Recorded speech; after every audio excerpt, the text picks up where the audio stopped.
This is Dale Maharidge. Today we're going to talk about Youngstown, how we came to go to Youngstown, Ohio to document the death of the steel industry, which became a big chunk of our first book, Journey to Nowhere, and a major chunk of our book, Someplace Like America. We wouldn't have gone to Youngstown if it hadn't been for Michael's wife, Brenda, who, after we sold the book on the new underclass, we were thinking about, we should go to Detroit, we should go to Michigan, we should go to Pittsburgh.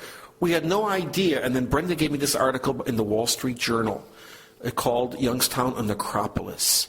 They weren't just closing the mills, they were blowing them up. This is the United States Steel Plant. In 1982, they dynamited the furnaces that had been there for almost a century, never to be replaced.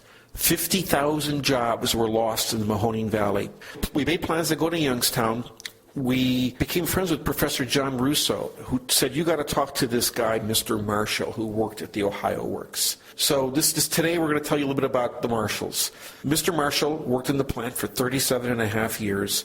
His son worked there for 10. They blew it up. We met with them at their house 2 or 3 times, and then we asked them, could you show us where you worked? And it was like asking somebody to go, can we go to the graveyard and dig up your parents' grave? I mean, it was just a hard thing to ask because we knew they lived a mile from the plant. I was at Mahoning and Steel Streets. You turn down Steel Street to go to the plant. They had not been there since the mill closed. So this day is very special. They took us to the ruins and we walked around. Didn't really interview them. I just basically listened for what these men were saying as they told us and showed us where they made steel. This series of pictures is a lead-up to a very important picture in our first book of the Marshalls in the ruins.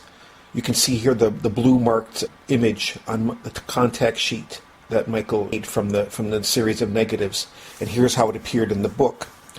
Now, right about this time, we were standing back and just watching, and Mr. Marshall, who had been in World War II, the Normandy D-Day invasion, one of only 4 survivors from his unit, he just whispered to the wind, what Hitler couldn't do, they did it for him.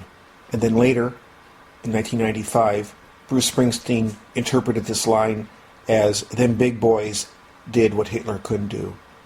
It was the takeaway line in our book, and of course the takeaway line in Bruce's song, Youngstown. And so we walked out of the ruins in silence with the Marshalls, and I thought about why we had come to Youngstown. In The Grapes of Wrath, John Steinbeck had a show, Dust Bowl, Oklahoma, for the reader to understand the Joes in California. It's the same reason we were in Youngstown. We knew that to understand what was happening to America, we had to understand Youngstown, what sets people on the road. And now 30 years later, looking back, I realized just how important Youngstown really is for us to understand where we are in America today.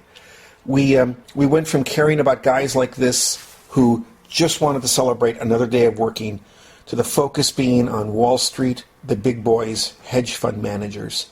And I just hope we get to a point where we're caring about people like the Marshalls again. And I just hope that our book, Someplace Like America, is something that helps get this conversation started. Because we've got to get there. We've got to start talking about this stuff.